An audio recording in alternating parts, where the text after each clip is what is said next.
Olá, depois de um breve intervalo de algumas semanas de férias, retorno eu com reminiscências do consultório com esses temas para nós refletirmos e pensarmos. As escolas e São Paulo nesse momento se veem às voltas com essa complexidade que é o suicídio, principalmente de jovens e muito jovens. É um tema intrigante, é um tema bastante complexo, por isso eu vou ter que dividir em 2 vídeos. Muito bem, para eu desenhar todo o movimento em relação ao suicídio, eu quero enfocar o ser humano sobre 3 aspectos. Biológico, que vai caber à psiquiatria responder à parte orgânica do psiquismo, a parte psicológica, que cabe a mim entrar em maiores detalhes, e a parte sociológica, que eu vou emprestar um pouquinho da sociologia para podermos entender o comportamento de grupo e da sociedade. Para eu enfocar o homem nesses 3 aspectos, bio, psico e social, eu gostaria de primeiro narrar um pouquinho que fases que eu analiso e percebo no consultório como fundamentais ao desenvolvimento saudável de um bom psiquismo.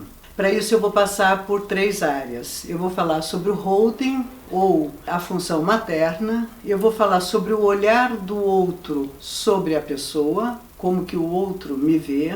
E vou falar sobre a função paterna, esses 3 aspectos. Junto da função paterna, eu vou emprestar um pouquinho da sociologia a um comportamento chamado anomia, que Durkheim aprofundou bastante, para puxar naquilo que eu considero que é fundamental. Então vamos falar sobre um bom desenvolvimento psíquico e quando há um ferimento nessa fase, quais são os problemas emocionais que podem eclodir num suicídio. A primeira questão que eu gostaria de destacar é a questão do holding. O que vem a ser o holding? Segundo Winnicott, é a capacidade da mãe ou de quem estiver fazendo a função materna de, além de trazer o corpinho biológico do bebê, formatar o aparelho mental da criança, o aparelho psicológico. Quando eu falo mãe e função materna, eu não estou falando biologicamente no gênero masculino ou feminino. A função materna pode ser feita desde uma enfermeira, a própria mãe, a sogra, ao pai, a 2 homens. Cabe a função materna, a edificação do aparelho mental, psíquico. A mamãe sustenta o bebê no colo, seu corpinho, e sustenta no seu aparelho mental o aparelho mental do seu bebê, que nesse momento ainda é incipiente, é nascedouro. Desses 6 meses que ela parará de trabalhar, ela se voltará totalmente para o bebê, principalmente nesses momentos de enamoramento, em que os 2 se tornam um. É fundamental essa fase. O quanto essa fase for agredida ou não, vai definir posteriormente problemas psicológicos de médio a grave, a gravíssimo estados, indo do psicológico ao psiquiátrico. O holding é a fase fundamental da edificação do desenvolvimento de uma personalidade saudável. A gravidade ou não do psicológico, caminhando de moderadamente uma questão psicológica até sintomas graves, até levar ao suicídio, e a psiquiatria então já estará nesse momento sendo acionada, isso tudo se planta na questão do holding. Então é a fase que o concreto não é visto, não é tocado e toda a subjetividade estará no ar e estará sendo matrizada naquele momento. É fundamental que nessa crise que normalmente um nascimento de um filho acarreta no casal, possamos ter pessoas adultas para poder lidar com a crise do nascimento, da chegada de um bebê, porque nesse momento o bebê, no seu estado psicológico, vai estar sendo formatado.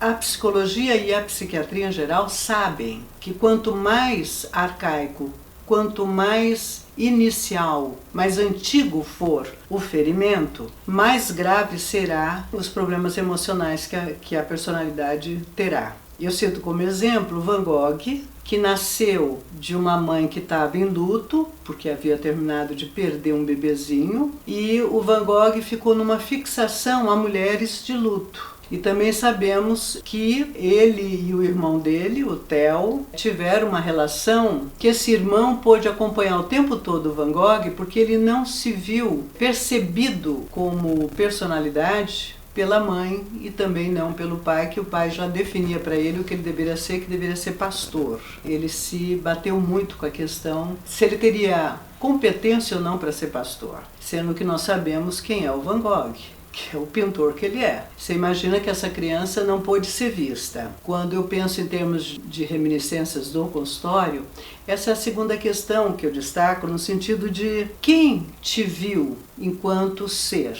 Porque a questão do olhar do outro sobre mim requer passar pelo crivo das projeções. Muitas vezes um primeiro filho vem em nome de alguma coisa que está inconsciente num dos pais, ou do pai, ou da mãe, ou de ambos. Muitas vezes eu preciso ter uma menina para refazer a minha história pessoal. Então veja que se eu tenho essa projeção de se minha infância foi uma infância que eu considero desastrosa e eu quero compensar a minha filha, que nasça menina, e que eu possa compensá-la com uma história outra, modificada, via ela eu vou tender a reviver a minha infância, de uma forma que eu vou agora formatar de forma positiva. Isso é muito bom para a mãe, mas não é bom para a criança, porque a criança não está sendo vista. Quem é ela, como ela é. Há pouco eu citei o exemplo do Van Gogh, me parece que a única pessoa da família que via o Van Gogh era o seu irmão Theo.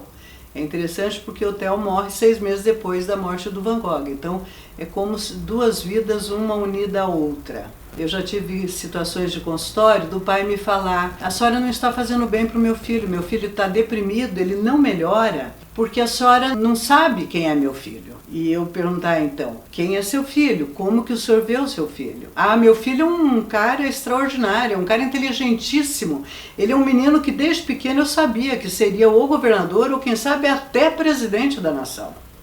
Ou seja, ele via a projeção que ele fazia de um lugar para esse filho, um mega, num movimento em que esse filho não poderia ser pouca coisa. Ele ia ser hoje o governador do estado ou um presidente da nação.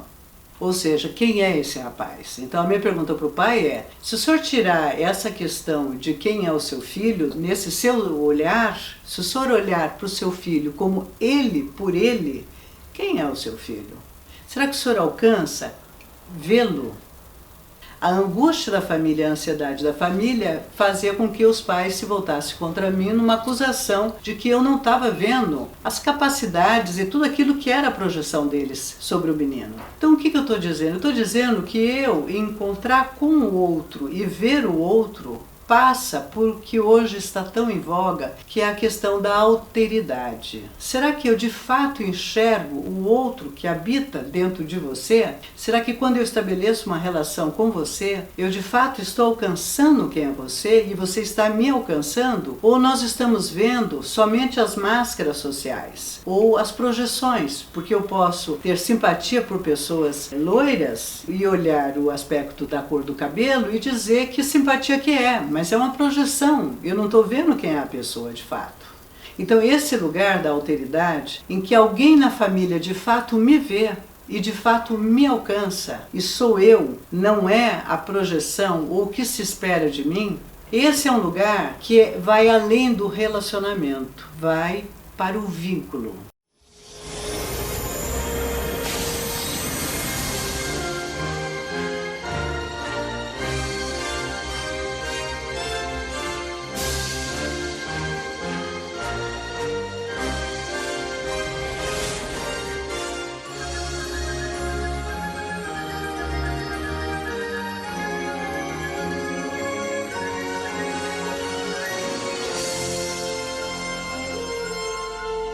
Bela, sou eu.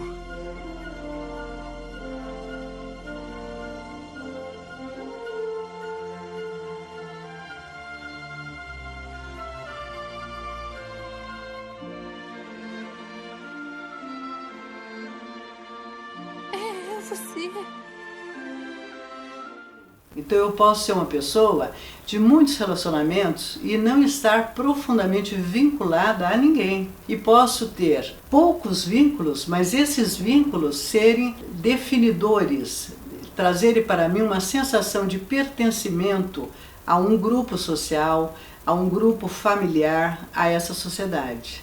E eu posso viver sem vínculo algum, com uma sensação de estranheza, de ser um pouco o que o Albert Camus vai dizer, um estrangeiro, ou mesmo o Raul Seixas, quando ele fala para o mundo que eu quero descer, porque eu não me sinto em irmandade com ninguém e nada nesse mundo, que é outras questões que vão levar também a pessoa a poder fazer o suicídio. Muito bem, se eu tenho uma projeção maciça sobre mim, se eu sou como o cisne negro, a mãe que teve que renunciar porque engravidou e renunciou à bailarina dentro dela e agora projeta sobre o bebê, a criança e a filha que se torna bailarina a frustração de bailarina que ela foi, e eu não sou vista, primeiro, que eu vou estabelecer um falso self, eu vou me fazer passar porque eu não era. O Van Gogh também tentou por muito tempo ser pastor. Ele tinha muita dificuldade com o latim e o pai dele dizia da dificuldade de inteligência dele de não conseguir desenvolver o latim. Ele sofria muito com essa questão do idioma e até que ele desistiu de ser pastor. Mas nós sabemos o que habitava a alma dele não é ser pastor e nem o latim, era a pintura que ele desenvolveu. Essa menina do Cisne Negro é uma menina que nós não sabemos quem ela é. Quando ela, na culpa que ela sente por não se sentir boa bailarina, ela se mata no balé, é a parte que o cisne vai morrer, e ela faz na íntegra, na realidade, ela está ali evocando o perfeccionismo, porque no fundo não se sente essa bailarina. Tenta apresentar para a mãe o máximo do melhor dentro dela. E nós sabemos que isso era um falso self, porque era uma menina que não sabia nada de si mesma. Então essas personalidades de falso self pode um dia ter a sensação de estar tudo errado, no sentido de que seus sentimentos não são verdadeiros. Quem é ela ou quem é ele? Nós sabemos o quanto Van Gogh sofreu da parte psicológica, o quanto ele não se reconhecia ou não se identificava, a estranheza, o estrangeiro dentro dele habitava o tempo todo a sua alma, o quanto ele não se sentia pertencendo a ninguém.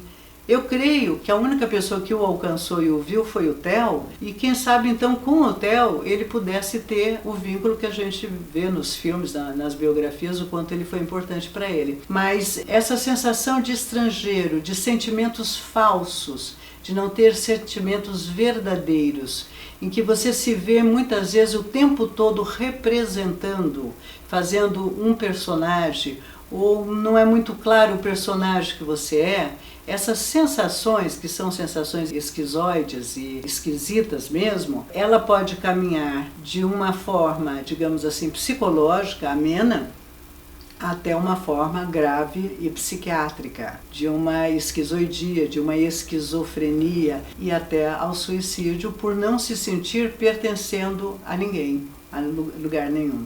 É comum também nós vermos um tipo de suicídio, que eu creio que advém daí, que é uma personalidade aparentemente popular, que todo mundo recebe com muita alegria e a pessoa se dá bem com todo mundo, ou uma personalidade mais retraída, mais fechada, mais num canto, ou um ou outro, e uma parte da personalidade faz uma cisão e se apresenta como alguém que caminha para o suicídio. E a outra parte estranha. Eu já tive paciente que me apresentou cartas feitas preparando tudo para morrer. E eu levantar com a personalidade, com a pessoa, se ela estaria se preparando para um suicídio. E ela diz, de jeito algum, eu adoro viver, eu adoro meu casamento, meu marido, minha filha. A última coisa que eu vou querer é isso. Sim, mas você está preparando carta de 15 anos que você não estará presente, de casamento dela que não estará presente, você está preparando carta para o seu marido. Tem uma parte sua que se dirige para algo que vai terminar. Então, esse tipo de paciente, tanto a psicologia quanto a psiquiatria, se surpreendem muito, porque de fato são pessoas que aparentemente estão muito bem inseridas na vida. E, no entanto, uma parte dela, em nome de algo que teremos que aprofundar e analisar, não está integrada à sua vida, não quer estar vivo, não quer estar nesse mundo. E aprofundar isso e entendermos em nome do que essa parte quer morrer é um caminho árduo e requer um amadurecimento muito grande por parte de ambos, do paciente e do terapeuta. Nós falamos então sobre o olhar da mãe ou da função materna sobre o bebê, projeção inconsciente, são movimentos inconscientes da psique. Essa projeção, principalmente quando ela for maciça, é uma questão para ser trabalhado em análise. O próximo vídeo nós falaremos sobre a função paterna e a questão dos valores éticos e também da anomia, ok? Até lá!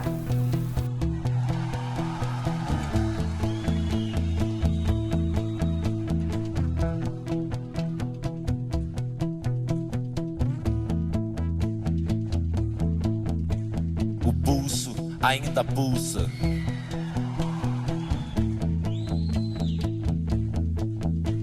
O pulso ainda pulsa.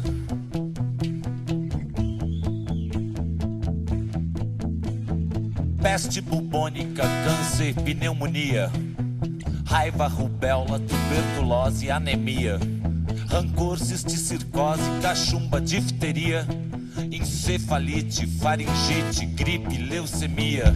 E o pulso ainda pulsa.